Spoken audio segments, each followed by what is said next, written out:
Hello, it's Paul here. No comedy, no characters, nothing like that. Just some straightforward advice to try and keep you safe during this time of crisis.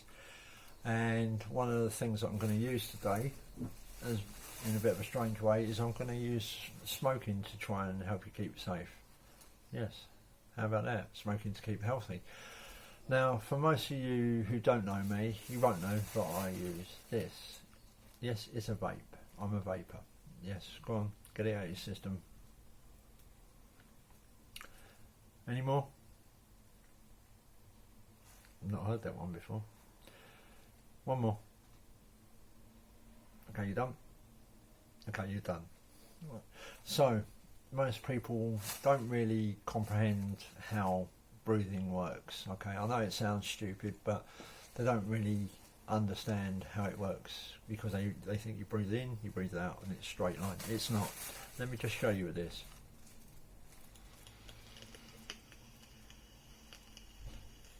When you breathe,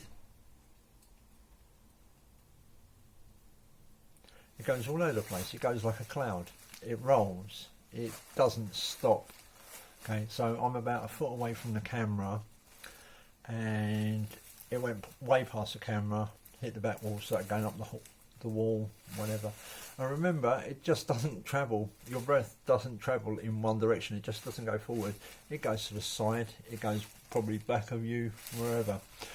So it doesn't just travel in a straight line and stop when it gets to 2 meters. Okay, and let me just show you something else as well. Okay. So the inside of this mirror to here, that's the government guideline. That's 6 foot. Okay. A lot of people have got 2 meters and 2 foot confused. Big difference. Okay. So let me just show you something.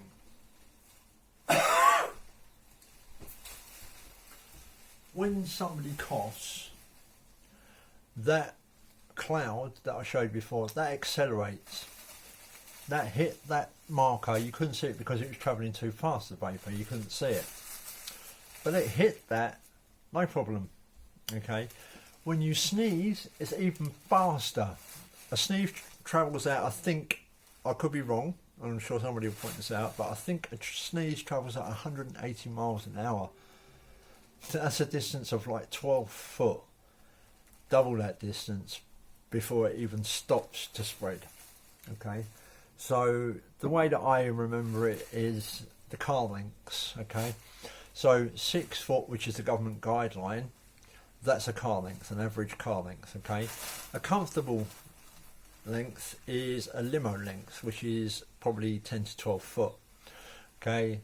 The length that I like to use, and probably I can use, is a bus length, which is 40 to 60 foot. That's my own personal preference. I'm not saying that these are things that you should do. These are things that I do. Okay. Now, for those of you who are on a budget, because let's face it, we're not all Richard Branson, and we're not all comfortably off, no matter how much we scream poverty. Here's a few things that you can do to keep you and your family safe. Because remember, when you're out, even if you're helping somebody that's high risk or whatever, in those queues you tend to see somebody and you think they're okay and you start chatting to them. The normal reaction is that you start moving closer to each other because you're thinking subconsciously, you're thinking, oh, they're okay, they don't seem to be whatever, da, da, da, da. So you start to move together and you start to talk and blah blah blah blah blah. Well, you don't know if you've got the virus, so even if they seem okay, you may be giving it to them. Okay, have you got that? Because you could be feeling on top of the world, and this is not even to do with this outbreak. This is in normal life. This is everyday life during the winter months when people have got colds. It works the same way. Okay, and on that note, let's just say this. Okay, I've seen a lot, and I've read a lot of things about it's a conspiracy theory. It was something that was planted by the Chinese. It's 5G. It's whatever. Okay. What if it's not? What if this is just Mother Nature? That seems to be, once you've taken away every other kind of conspiracy theory, Isn't this just Mother Nature? Mother Nature is more powerful than any government that you can think of. Okay, so if you want to protect you and your family and you don't have a lot of money, then this PVC apron, thank you Michael Hughes for the idea, fantastic, is a good way to protect your clothes. Okay, you can wipe it down with a suitable disinfectant when you get home, or cleaning agent. Remember to find a suitable one, because certain chemicals will react with the plastic. Also, certain chemicals will react with each other, and you could find yourself making mustard gas or chloroform, which I've nearly done a few times. So yes, be careful on mixing those agents together, and if you can, like Michael says, get yourself a kosh box to keep them out of the way of children, then do it. Okay, but like I said, these are shoestring budget ways to keep yourself safe during the pandemic. So you might want to go out. One of the most effective ways to combat the virus so far is masks, but there isn't a great deal of them about at the moment, and I do strongly suggest that the NHS and doctors and nurses and all that thing, they should be given first priority, because they're dealing with this 24/7. Okay, all right, so here we go. If you haven't got a mask but you want to go out and you want to protect your loved ones and you can't get one for love nor money, okay, what do you do? Have you got any old t-shirts? Okay, short sleeve t-shirts. This is what you do. Get one out of the cupboard and stick it over your head. I was laughed at when I first started doing this, and now quite a few of us have jumped on it. So, and you put your arm through the hole for your head, okay, and try and cover up your ears, because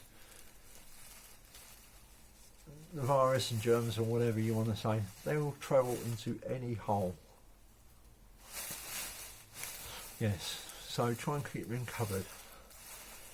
Alright, what I would suggest to give yourself a bit more protection as well is actually wear 2 t-shirts, one on either arm, so it'll give you a freedom of movement and whatever, but you can, you know, it'll give you a little bit more protection. Now, like I said, the virus will go in any hole. These eye holes are prone. Now, you really, unless you've got a pair of those DIY goggles that will fit snugly round there, that's a cheap alternative if you've got some. What I've got myself personally are these drilling ones. Now, they do get steamed up a bit, but if I've got a choice between taking my time seeing where I'm going and staying safe, then yeah, I'm going to use these. Okay, right, so like I said, the virus tends to cling to skin, hair, because the size of an average molecule is about the 100th width of a hair. So you want to kind of keep it at bay as much as possible. So wear a hat. Quite simple. Any old hat. The only thing is, especially in these lovely months, you are going to get hot, but that's the price you pay. So try and cover up as much as possible. A little bit there. There you go. I'm covered up pretty well. If I'm wearing 2 of these, that's even better. Cover your ear holes, your eye holes, and the other holes. And the good thing is that you can have a certain amount of protection that you will keep you safe. But when you do get home, remember, you don't want to take all this into your loved ones. So before you go and hug anybody before you get home, make sure you take yourself off to the bathroom or a separate room or whatever.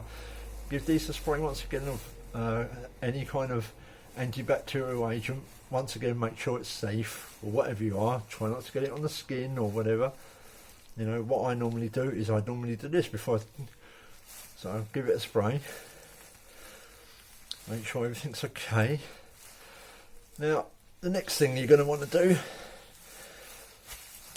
have you got any gloves? No, you haven't got any gloves. How about using a pair of the old driving gloves or winter gloves or whatever, and have a couple of, you've usually got a couple of pairs of these lying around, or you know, woolen gloves or whatever. they, they, they might not be the best, but there'll be something, you know, there'll be something to help you. Okay, so if you are lucky enough to get some of these bad boys, these latex gloves, most of the time they're not going to last for more than a couple of hours. So have that as your normal barrier, and then over the top of that, what I would suggest is your kind of industrial heavy duty washing up gloves. You know, the Gary Moulds, you know, the ones, I'm not giving any advertising out here, but yeah, the thick ones, and they normally have a coloured side which goes on the outside and a white side which normally goes on the inside. What I'm saying that you should do in these times is turn them inside out and have the white side on the outside, the white side on the outside. Okay, try and get them on as snugly as possible. And by the way, bosses, for a lot of us using touch screens and things like that, these are invaluable. Okay, because that's another thing that you've got to remember, is everything that you touch has been touched by someone else who might be carrying a virus. And when they started off, there was no threat, then it was a couple of hours, then it was 8 hours, 12 hours, a day, 5 days. They don't really know, so just be safe. And remember that these are essentially your replacement fingers. Okay, the reason why I say you should wear these on the white side rather than the coloured side is that you can see the dirt. You can see the dirt, and if you're dealing with customers or whatever, you can just show them, look, this is what I'm trying to keep you safe from. And you can, once you clean them, because not all of us are going to be supplied with these, you're trying to keep yourself as clean as possible and germ free as possible, so you can get right in there and you can see, and then take them off. Remember, let's give them a good airing, because the germs love moisture. They love moisture, dark, dank places. So then put them out on your, to clean it, you know, put them on the side, keep nice and dry for the next day. Now I'm going to leave it there, and hopefully you'll stay safe before all this noise kicks off here. Okay, stay safe. I nearly forgot.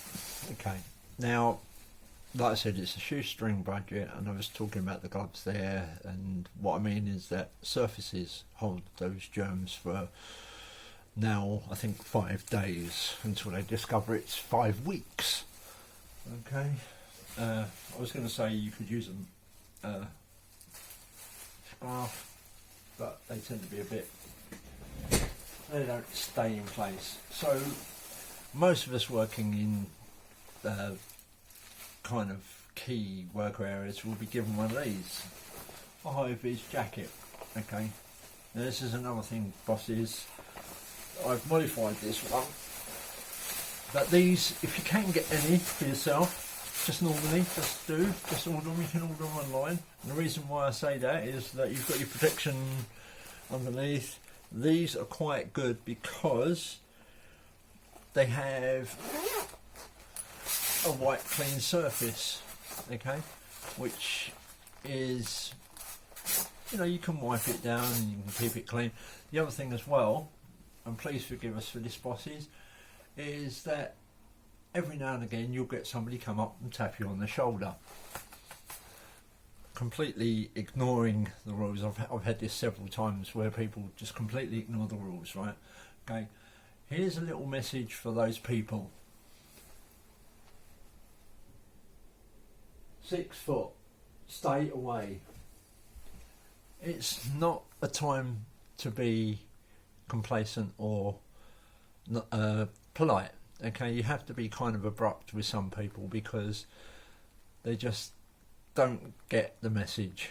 It's not necessarily for your protection, it's for their protection as well.